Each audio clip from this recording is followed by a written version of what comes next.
Hello and welcome to the Head of the Game podcast. I'm your host, James Oxford, and today I've got Alex West and Chris Byler with me to discuss which NBA team we think could best fit each of the prospects we are looking at come this year's draft. Is this conversation early? Probably, but that's why we are ahead of the game here.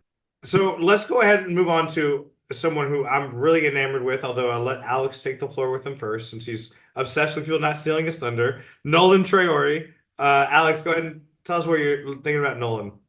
Troy's a really interesting prospect to me. He's not his size is the big question. I think that's what we're going to talk about a lot. Is just like his size and functional athleticism this year, but his IQ is incredible. I think he reads defenses really well. I think he kind of does this slow play thing where when he's a pick and roll dominant, guard, like a lot of high pick and roll stuff. But I think one of the things that I noticed most about his ability is he has two things. He waits very late to pass the ball. He gets the defense to commit. He waits very late and he puts it into these tight windows, and he does that very well. And the other thing is, I think he has a really incredible first step, kind of like a zone running back in the NFL or something. He knows how to get his hips past the defender's hips.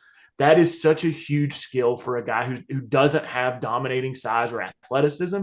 And so he really knows how to use the tools he has. And I think that's really my favorite part about him is just how comfortable he seems with his own physical skills, because he'll do this thing like he's got this really nice snap, hang dribble, and he's a one move guy. One move, he gets his hips past the defender, and then he's going and he's putting you in a 2-on-1, creating his advantage situations. And I think ultimately that's going to be the appeal of a guy is like, wow, this is a guy who can create advantage situations in the half court. And that is such a huge asset to have. I think we're gonna figure out like what is the shooting. That's a big question. When he's not getting to the rim, what can he do? But as the year progresses and we get to see more and more of it, I think there's a lot to like about this guy. And I think he's really going to be somebody who sneaks in there and you say, boy, if you're looking for that primary creator or somebody who can be an offensive engine, who can get maybe a big guy going for an NBA team, I think Traore is going to be somebody who you're really going to get enamored with as you start to move forward through the year. Yeah, that first sip you were talking about is why he's so good at splitting high hedges. Any team that tries to high hedge him, he's just gone. Like you have to almost keep your big at the free throw line because if you bring him too high, then he's going to toast you. Now you can do that right now because his shooting is not where it needs to be. He doesn't he's not confident just getting right into that shot off the screen. So teams don't have to high hedge him. I wonder why they do. Like to me, it's a very dumb strategy to do that to him. Because But he just splits it, man. Like as soon as he every gets time. the seam, every time he splits it. Yeah. But Chris, what are some concerns you have about Traore's game? Traore was probably the hardest one for me to find a fit just because I don't love all the fits of the teams that are going to be near the top of the lottery on this one. For Traore, I think the main thing is the jump shot. But if we're talking about him in this range at the end of the year, that means it came along to at least a passable degree. Like if he can't shoot, he's nowhere near this. And it's unclear right this second because the numbers aren't good generally from a lot of places. I will say his FIBA numbers were not bad. Right. He's had more Last time. success recently in Right. the most recent FIBA games.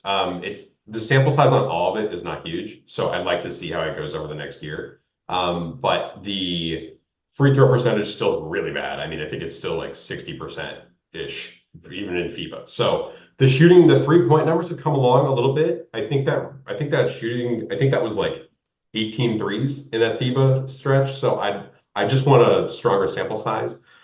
If we're talking about him this high, that means it came along because he's a genius. I mean, he's so good at running offense. He thrives in transition. He's not like one of these guys that pushes it every time. Like there are higher paced guys, but he does like to push. And he's just I think that he's tall. He can see. Oh, he's 6'4.5". I think he's listed at, and he looks tall, even though he's real thin. He's one of these little tiny point guards who isn't going to be able to throw over any defenders. And I think that if the shot gets there, you've got really a fantastic offensive piece. And frankly, the floor on a guy like that, if he's a passable shooter, is almost like a sixth man running the offense off the bench. And those kinds of guys are really valuable. It's really important to have those backup point guards who can um, get you going and keep you organized. And that's probably like the floor if he's got passable shooting. So I like him as just a winning player to add to almost any team, even if it's not, even if he doesn't end up being a superstar. My question about that, Chris, is what happens when you see him a second time? That's really like as I've watched through film, he's shocking in that like his ability to get into that one dribble move and get past people. But the shooting question is like, well, what happens in the second evolution of that? What happens if we decide we're not going to high hedge? What happens if we're not going to blitz him or put him in a position where he can split a double team and create an advantage situation? And I think that's what is going to happen over this season in France for him, but also in the NBA. It's like the second time you see a guy, well, it's a whole different ballgame. Now we know what he's trying to do. We understand those tendencies. We've got the tape, and I think a lot of, particularly, if you've watched the U18 film, it's like it felt like a lot of it was, oh, we don't have a ton of tape on this guy. We don't really know what he does, so we're going to kind of defend him in a generic way. And then once you see him that second time, it's like he doesn't really right now have that natural iterative process of like, okay, well, I didn't get to my first move. What does my second move entail? And so I think that's really the big question this year is does he develop as a shooter, but more importantly, does he develop continuing like I can keep pressure on a defense without being within like the restricted area? And that is the Well, big question.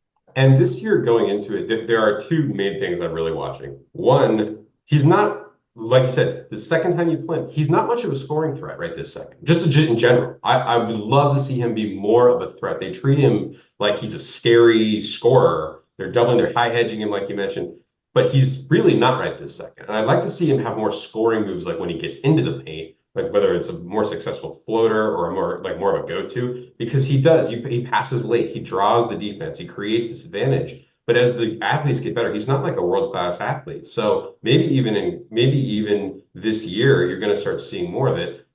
They're just staying one-on-one. They're just playing him straight up, and he might have some trouble with that if if he can't drop all the pressure. Then the second thing is when we talk about these kind of like high-level point guards who, are maybe the top backup guys, you're talking about like the Tyus Jones, the Monte Morris kind of guys. That's like the four I was just mentioning. Those guys' turnover rates are incredibly low. That's not the case with Traore so far. He's kind of a turnover machine. Like his numbers are high, and that's something I'm just, he's young. I'm not saying that's like a death knell or something. I'm watching it this year. I do think he's got so much craft to his game that he can overcome some of those deficiencies. One play I was watching, he was running as soon as he got inside the elbow, and he'd already thrown a few lobs this game.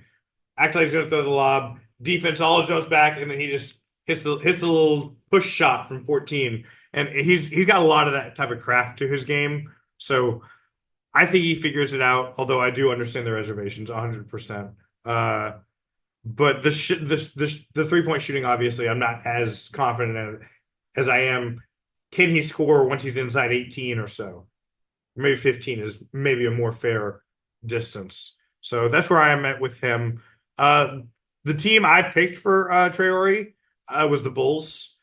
It gives him time to develop. There's not a lot of pressure to perform right away. I think as far as someone who's willing to take the offensive shots, you couldn't ask for someone more confident than Buzelis alongside him. So as far as taking big shots, Matas, I think, is more than willing to take that role upon himself. He's that kind of teammate. He's willing to put that load on his shoulders. So that's where my head was at. They're almost a blank slate. Other than that, as far as long-term prospects go, maybe you could argue like Patrick Williams, but after a promising rookie season, I think he's kind of stalled out a little bit.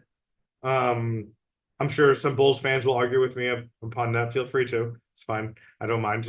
But that's where my head was at. Alex, what do you think about the Bulls fit as far as Traore? It's funny you say that. I kind of had to reconsider because he was on that was a place I didn't want him to end up. Like I didn't feel like kind of for the exact reasons you said was like I don't know what the opportunity there. They traded for Giddey in the offseason, and I don't know what the opportunity is going to be there to be that primary handler. And I want to see what he can do in that like evolutionary state of his game. But as you eloquently put it, yeah, like it would be a slow burn to get him into the game speed. My pick for this was the Jazz. I thought the Jazz would be something that, first of all, they're really kind of lacking in like who's going to run the offense. They got a bunch of tweener guards. That I don't think any of which are considered to be part of the next wave in Clarkson and Sexton. Those guys, I think, that you're not building your team around what they can do. And they don't. I don't know really how their offense is going to look around Markkanen and Walker Kessler. And I think Keontae George really came on last year. He was really fun to watch, but not as not a guy who's going to be running your offense. And so I think for Traore, finding a place where he slots in, and now he's got the tools around him. Now he's got guys who can make shots. Now he's got a Cody Williams and a Filipowski and all these kind of like toys to play with. I think that would be a really good spot for him to end up. And I think like developmentally, I want him to go somewhere where we give him the car keys and we just see exactly what's going to happen if we turn the offense over to him, because he's such a high IQ player that I think he can orchestrate, even if it's not as a scorer. I think he can orchestrate a really successful offense. The Jazz were my second team, for the record, for Traore. Chris, who do you have for him?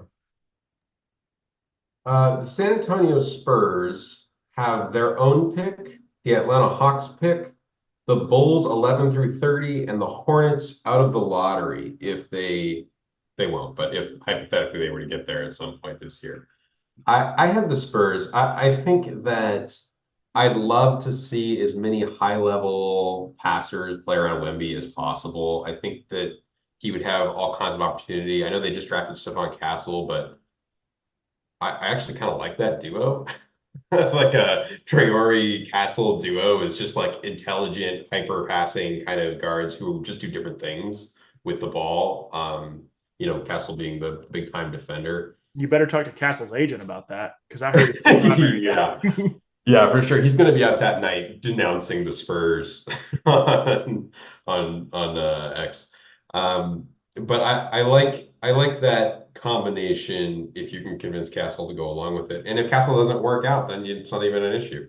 But I think wherever he goes, he should have substantial opportunity to run the offense, even if it's mostly just second units at the beginning. He's a floor general kind of guy, as we've talked about. Chris Paul's on a 1-year contract. Trey Jones is expiring.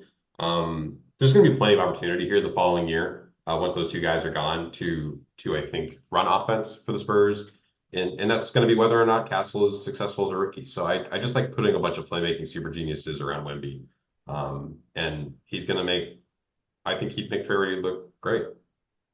Now, when I was watching Traore play, what I noticed a lot of his blow-bys were he would like it would be classified as an ISO situation on synergy, but it's because he goes to the pick and roll, gets the switch, pulls it back out, almost like NBA playoff basketball, right? And so it would be interesting to see with him next to Wemby. I don't think defenses are going to be super eager to be switching that anyways. So that almost like kneecaps Traore a little bit in terms of his creation skills, just a little bit.